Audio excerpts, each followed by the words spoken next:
नमस्कार सर्वांना, Rupali delicious kitchen मध्ये आपलं स्वागत आहे। आज आपण मस्त अशी कुरकुरीत खुसखुशीत कडकणी बघणार आहोत। नवरात्रीमध्येही घट बसवलेले असतात ना, घटाच्या माळेसाठी 7वी किंवा 9व्या माळेसाठी आपण हे कडकणीची माळ करत असतो। तर मग चला आता एकदम कुरकुरीत खुसखुशीत अशी रेसिपी दाखवणार आहे आणि एकदम सोप्या पद्धतीत दाखवणार आहे। आणि आज आपण मस्त अशी गुळाची कडकणी करणार आहोत, साखरेची नाही करणार आहे। एकदम खायला छान लागते, तुम्हाला वाटणार पण नाही गुळाची, म्हणून इतकी खुसखुशीत आणि कुरकुरीत लागते। तर मग रेसिपी एकदम सोप्या पद्धतीमध्ये सांगणार आहे, त्यामुळे रेसिपी स्किप न करता संपूर्ण बघा। आणि रेसिपी आवडली तर व्हिडिओच्या शेवटी लाईक करायला विसरू नका। चॅनलवर नवीन असाल तर चॅनलला सबस्क्राइब करा।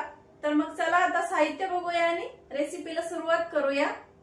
तर आपण साहित्य घेतले, गव्हाची पिठाची करणार आहे आपण, मैद्याची नाही करणार आहे, त्यामुळे एकदम पौष्टिक आहे खायला। तरी तर मी अर्धी वाटी बेसन पीठ घेतलंय आणि ह्याच वाटीने मोजून इथं 2 वाट्या गव्हाचं पीठ घेतलंय। 30 वाटी इथंही एकाच वाटीचं प्रमाण ठेवायचं, म्हणजे अंदाज चुकत नाही।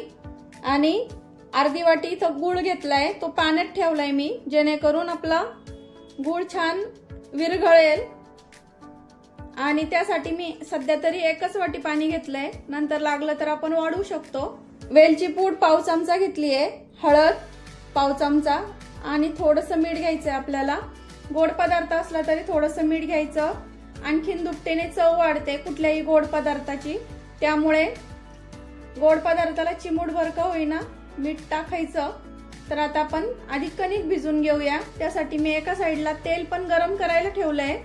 तेलाऐवजी तुम्ही इथं तूप पण वापरू शकता, पण मी तेल वापरणार आहे। सर्वात आधी तर आपल्याला गुळ चांगलं विरघळून घ्यायचा आहे। विरघळला नसेल तर हाताने थोडा कुस करून घ्यायचा, भिजत ठेवल्यामुळे तो बरोबर बारीक होतो हाताने। बघा या प्रकारे आपण गुळ विरघळून घेऊया।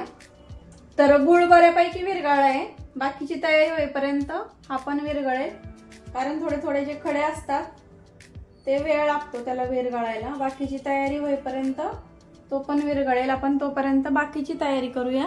तर इथे एक भांड घेतलंय, त्यामध्ये आपल्याला घेतलेलं पीठ घ्यायचंय 2 वाट्या बेसन पीठ, अर्धी वाटी, पाव चमचा वेलची पूड,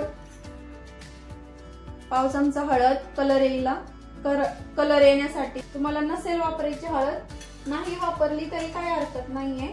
आणि थोडंसं मीठ घ्यायचंय आणि आपल्याला कडकडीत असं तेलाचं मोहन घालायचंय।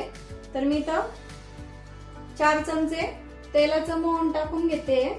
कडक तेल घ्यायचं एकदम गरम केलेलं, खूप जास्त तेल पण टाकू नका, नाहीतर तेलकट होऊ शकते कडकणी। तर आपल्याला हे असंच आता मिक्स करून घ्यायचंय। आधी अंदाज बघा तेलाचा गरम आहे का काय, चमच्याने मिक्स करा आणि मग मिक्स करा हे। तर आता आपल्याला हे पूर्ण पिठाला छान लावून घ्यायचंय। तर हे बघा पिठाला छान लावून घेतलंय, असा मुटका तयार झाला पाहिजे। तर आपल्याला आता याच्यात गुळाचं पाणी टाकून घ्यायचंय, गाळून टाकायचं, म्हणजे काही कचरा वगैरे असला तर तो निघून जाईल। थोडं थोडं करत आपण हे पाणी टाकून इथं पीठ मळून घेऊया। आणि पुरीच्या पिठासारखं घट्ट पीठ मळायचंय आपल्याला, पुरीपेक्षाही थोडंसं घट्ट मळलं तरी चालेल। तुम्ही जेवढं घट्ट पीठ मळाल तेवढी कडकणी तळायला कमी वेळ लागेल, त्यामुळं घट्ट पीठ मळायचं इथं आणि एकदम खुसखुशीत तयार होईल। मग आता पीठ मळून घेते मी आणि शेवटी दाखवते तुम्हाला। तर हे बघा एकदम असं घट्ट पीठ मळलंय, पापडाच्या पिठापेक्षा थोडंसं सैलसर आणि पुरीच्या पिठापेक्षा थोडंसं कडक असं इथं पीठ मळून घेतलंय मी। याच पद्धतीमध्ये इथं पीठ मळून घ्यायचं। आता याला अर्धा ते 1 तासासाठी आपल्याला भिजत ठेवायचंय, असंच म्हणजे छान भिजेली आहे। तर इथं कणिक मळून अर्धा तास झालाय, कडकणीची कणिक छान भिजली इथं। आता पोळपाटावर आपल्याला मळून घ्यायची, ही छान अशी मऊ होईपर्यंत मळायची आहे। तर मऊ अशी कणिक इथं मळून घेतली मी। तर आपल्याला आता याचे छोटे छोटे गोळे तयार करून घ्यायचे। आता तुम्हाला किती मोठी आणि किती छोटी कडकणी करायची आहे त्यानुसार इथं असे गोळे तयार करून घ्यायचे। हे बघा असे। आता एका टायमिंगला आपण 10 ते 12 कडकण्या लाटून घेणार आहे, त्यामुळे 10 ते 12 कडकण्याचे गोळे तयार करून घेऊया, लाट्या तयार करून घेऊया। तर हे बघा 10 ते 12 मी इथं लाट्या करून घेतल्या आहे। बाकीचं पीठ झाकून ठेवायचं आपल्याला, हे ओल्या कपड्याने झाकायचं किंवा एखाद्या भांड्याने, म्हणजे सुक्क होत नाही। आणि बाकीचे आपण आता लाटून घेऊया। तर इथं मी गव्हाचंच पीठ घेतलंय, कारण आपण याच्यात गूळ टाकलाय ना, तर पोळपाटाला चिटकू नये म्हणून थोडस पिठी घ्यायची आहे गव्हाची। आता लाटून घेऊया, एकदम पातळ लाटायची आहे।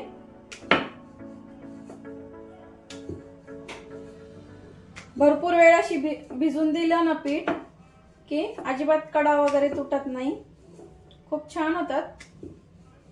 एकदम मऊ अशा पण खूप छान लागतात, पण आपण कडकण्या करणार आहे ना, याच्या फक्त मऊ पुऱ्या पण खूप छान लागतात ह्याच पिठाच्या। तुम्ही तसं पण करून खाऊ शकता मुलांना अशा डब्याला देण्यासाठी वगैरे। एकदम अशी पातळ लाटून झाली आपली आता कडकणी। खाली पोळपाटाला चिटकत असेल तर थोडंसं पीठ लावायचं, खूप जास्त नका लावू, नाहीतर तेल खराब होतं। कडकणी पातळच असते, त्यामुळे ती छान कुरकुरीत आणि खुसखुशीत होते। तर आपल्याला आता कडकणीची माळ तयार करायची आहे, त्यामुळे मी इथं सुरीच्या साहाय्याने असं एक होल करून घेणार आहे, जेणेकरून ओवायला नंतर इझी पडेल। आणि थोडेसे असे टोचे द्यायचे सुरीनेच, जेणेकरून आपली कडकणी अशी फुगणार नाही पुरी सारखी। हे बघा दिसत सुद्धा नाही टोचे दिलेले, हे बघा वाटत पण नाही। तर याच पद्धतीने आता सर्व मी लाटून घेते। आणि हे बघा एकदम अशी पातळ लाटली मी, एवढीच पातळ लाटायची पापडासारखी, अगदी खाली हात दिसला पाहिजे आपला। आता दुसरी पण आणि बाकी सर्व याच पद्धतीने लाटून घेते मी। आधीच्या कडकणी सारखीच ही पण एकदम अशी पातळ लाटून घेतली आहे। याला पण आपण छोटूस असं होल करून घ्यायचंय आणि असे टोचे द्यायचे। एकदम अशी पातळ लाटली आहे। आता याच पद्धतीने मी सर्व लाटून घेते। तर हे बघू शकता तुम्ही, तर बघू शकता आपण जेवढ्या लाट्या करून घेतल्या तेवढे इथं मी लाटून घेतले। आता आपण हे तळून घेऊया। तेल गरम करायला ठेवलंय मी एका साईडला। तेल गरम झालंय का बघूया। तेल छान गरम झालंय, तर आपण आता सोडून घेऊ एक एक कडकणी। स्टार्टिंगला फुल करायचा गॅस आणि नंतर मीडियम करायचा आहे। आता लाल रंगावरती आपण कडकणी छान क्रिस्पी होईपर्यंत तळून घ्यायची आहे। तुमची जर कढई मोठी असेल तर तुम्ही एका वेळेला 2-2, 3-3 कडकण्या सोडून घेऊ शकता एका वेळेला, म्हणजे कमी वेळ लागतो। छान लाल रंगावरती खरपूस होईपर्यंत आपल्याला हे तळून घ्यायचे आहेत। छान तळून झाली आपली कडकणी। गुळाची असल्यामुळं स्टार्टिंगला थोडीशी नरम असते, थंड झाली की आपोआप कडक व्हायला सुरुवात होते ती। तर काढून घेऊया। हे बघा आता दुसरी पण याच पद्धतीने आपण इथं सोडून घेऊ। कडकणी सोडताना गॅस फुल ठेवायचा आहे आणि नंतर मीडियम करायचा आहे गॅस। तर दुसरी पण कडकणी आपली छान लाल रंगावरती तळून घेतली आहे। आता ह्याच पद्धतीने सर्व कडकण्या मी इथं तळून घेते। सर्व अशा कडकण्या मी इथं करून घेतले, एकदम मस्त अशा कुरकुरीत अशा आणि खुसखुशीत झाल्या इथं तयार सगळ्या। आणि एवढ्या प्रमाणामध्ये 30 ते 35 कडकणी तयार होते। आता तुम्ही कुठल्या आकारामध्ये करताय त्यावर सर्व डिपेंड असतं। एवढं ह्या प्रमाणामध्ये घेतलं तर तुम्हाला एकदम अचूक गोडी, अचूक कुरकुरीतपणा वगैरे खूप छान येतो। तर तुम्ही आणि अजिबात अशा तेलकट होत नाही। तेलाचं मोहन मी जेवढं सांगितलंय पिठाला तेवढंच टाकायचं, म्हणजे अजिबात आपली कडकणी तेलकट होत नाही। आता तुम्हाला एक तोडून पण दाखवते मी, हे बघा। आणि आवाज बघू शकता तुम्ही, आणि अजिबात तेलकट झाली नाहीये, बघू शकता। तेलकट अजिबात म्हणजे होतच नाही तेलकट अशी, आणि खायला तर एवढी कुरुम कुरुम लागते ना मस्त। आणि तुम्हाला प्रवासात जायचं असेल तर तुम्ही प्रवासात पण करून घेऊन जाऊ शकता। 15 ते 20 दिवस टिकते ही कडकणी। तर मग रेसिपी तर आता आवडलीच असेल, एकदम अशी पौष्टिक आहे, गव्हाच्या पिठाची आणि गुळाची कडकणी। तर रेसिपी कशी वाटली तुम्हाला कमेंट मध्ये नक्की सांगा आणि लाईक करायला विसरू नका। तर ह्या नवरात्रामध्ये मस्त अशी कुरकुरीत गुळाची आणि गव्हाच्या पिठाची कडकणी नवरात्रामध्ये 7व्या किंवा 9व्या माळेला घटाला नैवेद्यासाठी करून बघा आणि रेसिपी कशी वाटली कमेंट मध्ये सांगायला विसरू नका। रेसिपी आवडली असेल तर लाईक शेअर सबस्क्राईब करायला विसरू नका आणि रेसिपी भरपूर अशी शेअर करत जा, म्हणजे सर्वांपर्यंत माझी रेसिपी पोहोचेल। आणि सबस्क्राईब करा, सबस्क्राईबच्या शेजारी जे बेल आयकॉनचं बटन असतं ते प्रेस करा, म्हणजे व्हिडिओ मी पोस्ट केला की तुम्हाला लगेच नोटिफिकेशन येतील।